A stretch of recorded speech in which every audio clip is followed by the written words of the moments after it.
think so. Yeah. Oh, listen to this.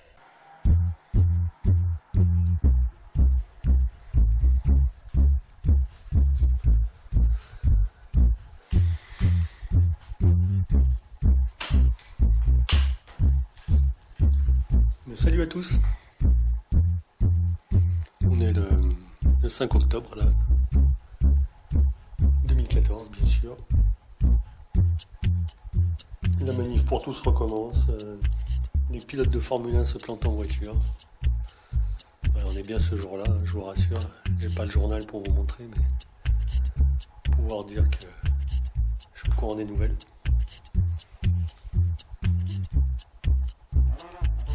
Il y a des filaments qui tombent du ciel. Donc 60 millions de consommateurs a posté un article qu'on a repris sur le site. On parle de fibres, de matières plastiques et autres particules dans le miel. Et on sait aussi que les cheptels d'abeilles tombent comme des mouches. Donc on sait qu'il y a beaucoup de pesticides, de pollution dans l'air, autres résidus de l'industrie qui se baladent. Mais pourquoi on n'intègre pas ce paramètre chemtrails? Surtout au vu de ce qui tombe un jour comme aujourd'hui où le vent est assez limité. Donc on voit passer les filaments tout doucement. On a des gens hier, qu'ils soient dans la Drôme ou en Allemagne, qui ont collecté des filaments, des jolies pelotes. Donc voilà, c'est pas isolé, hein, c'est pas la Drôme-Ardèche, c'est vraiment l'Europe, le monde, les pays occidentalisés qui reçoivent ces saloperies sur la tête. Donc voilà, c'est assez spécial quand même. Et là, je suis en train de bosser sur un article en fait où je reprends les conventions de Genève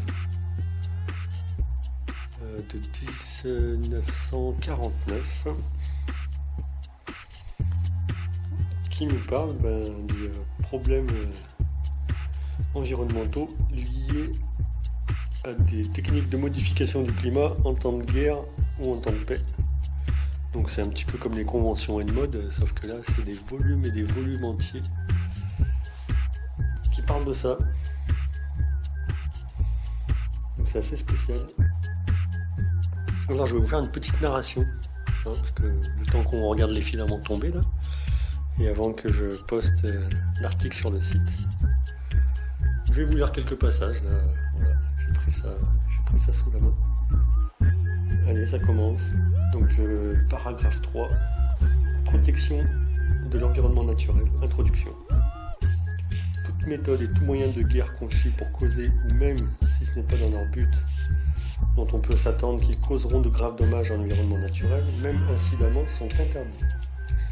Il ne s'agit donc pas seulement de protéger l'environnement naturel contre l'utilisation d'armes ou de techniques dirigées expressément à son encontre, ni de protéger uniquement la population et les combattants des pays en guerre contre tout effet de cette nature, mais bien, compte tenu des inévitables débordements qui sont liés à ces phénomènes et de l'aspect en quelque sorte transnational du problème, de protéger l'environnement naturel comme tel.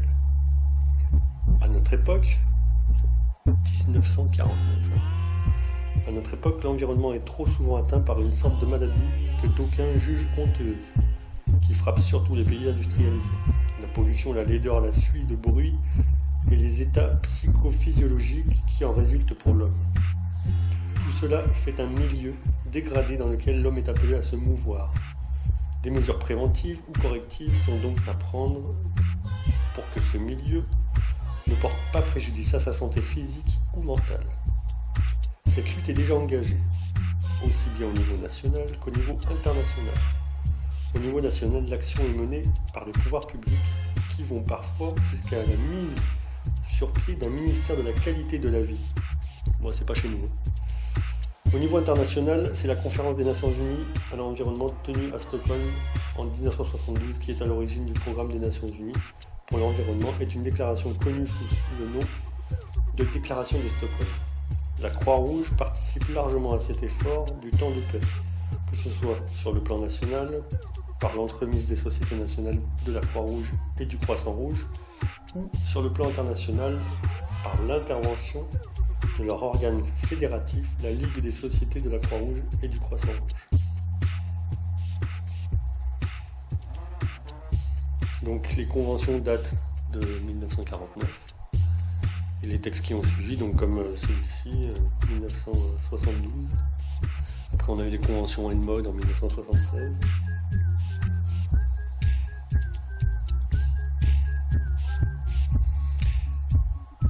Donc j'en passe, et des meilleurs. Il nous parle des armes futures. Indépendamment des problèmes de la guerre atomique, bactériologique et chimique, voire spatiale, qui n'ont pas été évoqués dans ce cadre, les experts évoquent la guerre géophysique, écologique, électronique et radiologique. De même que des dispositifs à radiation, à micro-ondes, à infrasons, à éclairs lumineux et des lasers, l'usage d'armes à longue portée télécommandées ou combinées à des senseurs placés sur le terrain conduirait à une automatisation du champ de bataille où le soldat jouerait un rôle de moins en moins important. Les contre-mesures provoquées par cette évolution, notamment le brouillage électronique, accentueraient le caractère indiscriminé de la lutte. Bref, toutes les prévisions concourent pour confirmer que si l'homme ne domine pas la technique et lui permet de devenir son maître, la technique détruira l'homme. Or, ce n'est pas la course effrénée au développement technologique pour lui-même, beaucoup plus que de réels besoins de sécurité, qui est la plus grande responsable de l'escalade. Le progrès technique entraîne des faits accomplis qui ouvrent la voie des applications militaires de nouvelles, même lorsque la recherche était orientée vers un but pacifique. Les armes nouvelles découvertes, ainsi dire par inadvertance, sont adoptées pour la seule raison qu'elles existent, de crainte que d'autres ne les mettent au point. Seuls les gouvernements sont en position d'étudier comme il convient, chez eux et de façon constante, les conséquences de ces progrès techniques, d'identifier les forces qui favorisent l'escalade, indépendamment des contraintes extérieures et paralysent les efforts de ceux qui demandent plus de sagesse et d'humanité.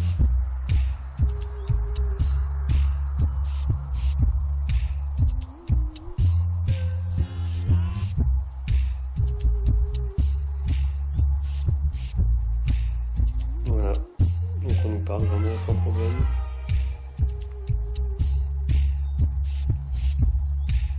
Donc on nous redonne le rapport avec les conventions ENMOD. Il y a des protocoles qui visent à protéger l'environnement naturel contre les dommages qui pourraient lui être causés par n'importe quelle arme, alors que la Convention a pour but de prévenir l'utilisation des techniques de modification de l'environnement en tant qu'arme. Le protocole s'applique uniquement à des conflits armés, a-t-il ajouté, lorsque l'interdiction prévue dans la Convention s'applique à l'usage de ces techniques à des fins hostiles, dans le cas même où il n'y aurait aucune déclaration de guerre ou aucune autre arme ne serait employée. Ces vues ne semblent pas avoir été contestées, bien que certains aient regretté qu'un libellé identique, ou presque identique sur le point essentiel de la Convention, étendu et durable grave, ne facilite pas la distinction.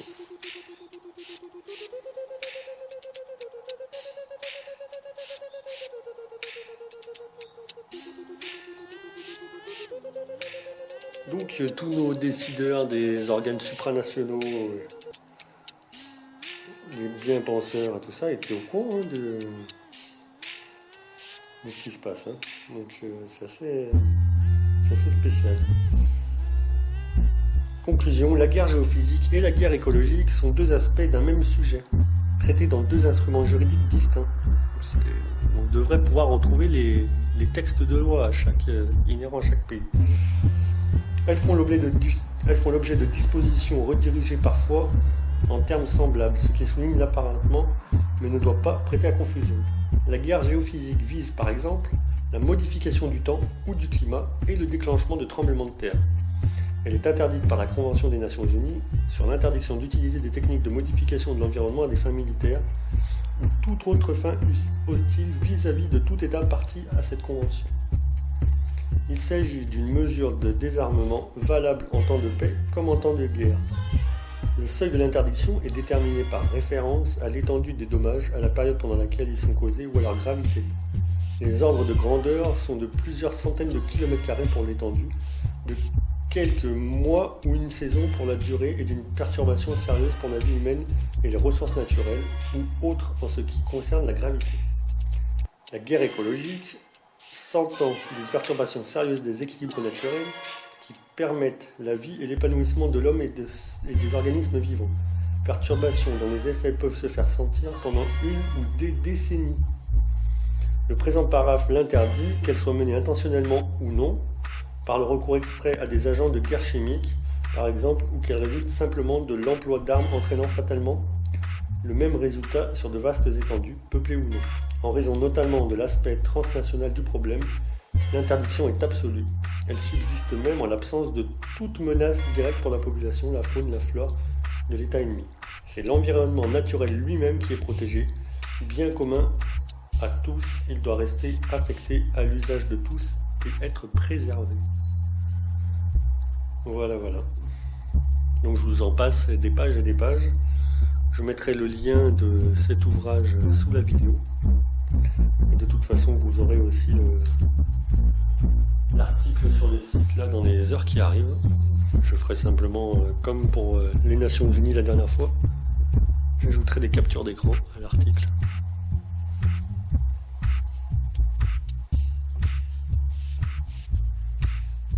Simplement. Donc tout est écrit. Depuis la Seconde Guerre mondiale, les techniques sont maîtrisées. On nous parle déjà de l'utilisation de lasers, d'armes pour des tremblements de terre et ainsi de suite. D'ailleurs, ça a été abordé dans une émission qui porte un petit peu à la controverse, qui s'appelle Alien Theory sur RMC. Donc on nous dit que les cataclysmes passés, présents, pourraient éventuellement avoir été causés par des extraterrestres aux technologies avancées. Donc voilà, c'est difficilement probable, chacun pense ce qu'il veut. Et dans tout ce mélange d'informations diverses et variées, à la qualité discutable, eh bien ils nous ont envoyé comme une évidence que l'homme modifiait le climat depuis la Seconde Guerre mondiale, qu'on savait tout faire, que ça avait été utilisé pendant la guerre du Vietnam pour telle ou telle raison. Voilà, donc c'est un peu spécial.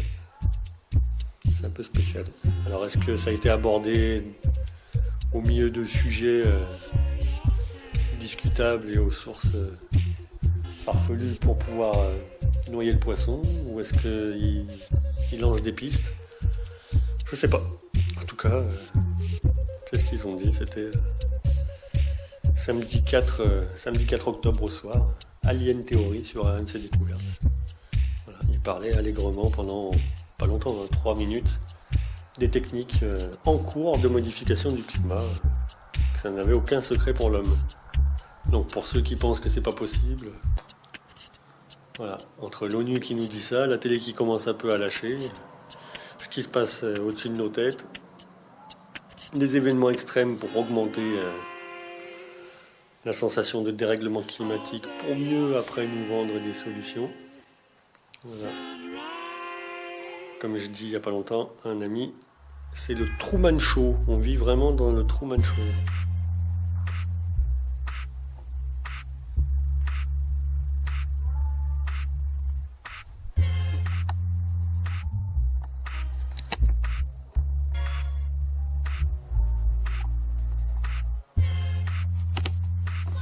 En tout cas, le faible vent permet de bien voir ces filaments qui passent. Il n'y a aucun problème.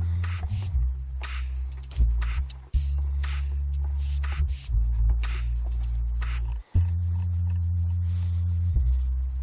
y aura peut-être des échantillons à prélever.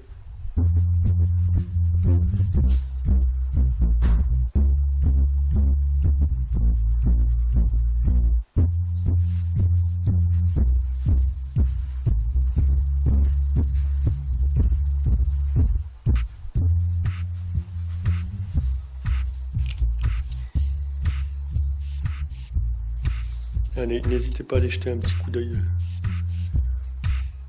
sur ce petit document que je vous mets en lien sous la vidéo, issu des Nations Unies, des conventions, Convention de Genève, Convention Elmode, la Croix-Rouge. Voilà, ça apporte encore du sérieux à notre discours.